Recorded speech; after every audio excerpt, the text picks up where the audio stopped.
Já comigo aqui, Cláudio Prisco Paraíso, hoje um pouquinho mais cedo com a política. Vamos falar então, vamos começar com esse pedido de impeachment que continua sendo o grande assunto no cenário político catarinense contra o governador e a vice-governadora. Alguma novidade lá na Assembleia, hein, Prisco? Boa tarde. Boa tarde, Fernando. Ontem nós colocamos aqui que a expectativa é que na próxima semana a mesa diretora se manifeste sobre a defesa apresentada pelo governo do Estado em relação ao governador, à vice e também ao secretário da administração. Só que o autor do pedido de impeachment, que é o advogado e defensor público Ralph Zimmer Jr., ontem, no final da tarde, ele apresentou, já protocolado isso, inclusive, na Assembleia, um aditamento pedindo a inclusão também da Procuradora-Geral do Estado, Célia Irani da Cunha, entre as personalidades denunciadas no contexto do impeachment. Então, agora passariam a ser 4. E por quê?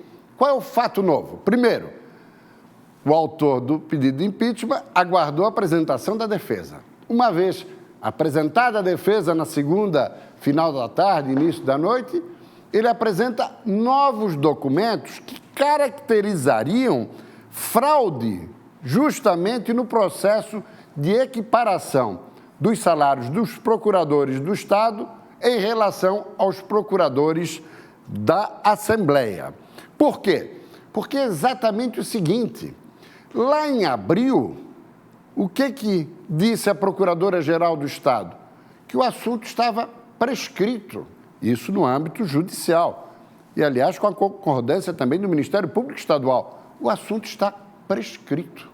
Só que lá mais para o final do ano, no contexto agora administrativo, ela recomendou ao governador que equiparasse. Ou seja, 2 pesos e 2 medidas, quando é administrativamente não estava prescrito.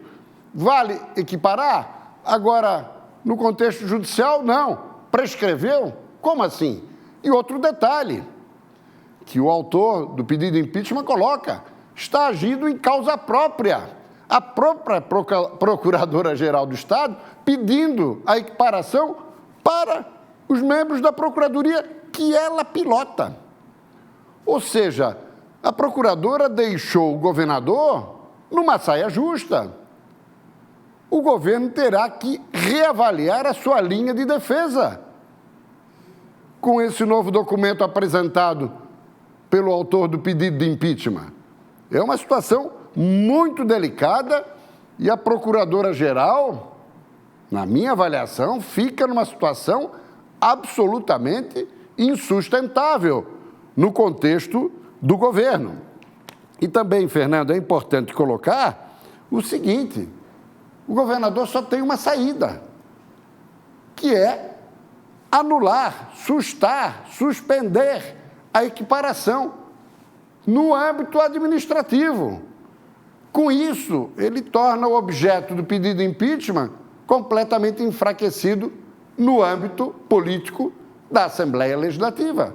O caminho, me parece, ser exclusivamente esse. Só que Ralph Zimmer Jr. também solicitou que a Assembleia venha a oficiar o presidente do Conselho Nacional de Justiça, que é também o presidente do Supremo Tribunal Federal, ministro Dias Toffoli, já que o judiciário está no epicentro dessa polêmica da equiparação dos procuradores. E pediu também, Fernando, que a Assembleia comunique toda essa confusão generalizada ao ministro da Justiça e Segurança Pública, Sérgio Moro. Ou seja, ao invés do governo estar administrando, tocando obras, gerindo o Estado, está às voltas aí com desacertos e desarticulações administrativas que, além de tirar o foco do principal, ainda acabam provocando o quê?